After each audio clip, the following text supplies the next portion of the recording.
আসসালামু আলাইকুম, কেমন আছেন ভাই? দেখতেছেন তো কি রোদের তাপ, এত পরিমাণ গরম। কি করমু? ছোট ভাইরারে আর মামারে নিয়ে আইসা পড়লাম তাল গাছের গোড়ায়।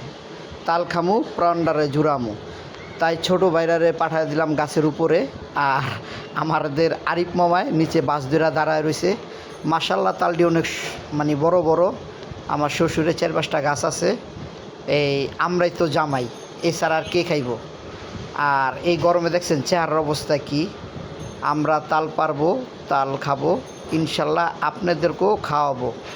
আপনারা সবাই থাকবেন। দেখছেন গরমে আমার চেহারার অবস্থা কি। আমার মামায় তো ক্যামেরার দিকে চায় না, কয়েকবার করলাম মামা আমার দিকে চান।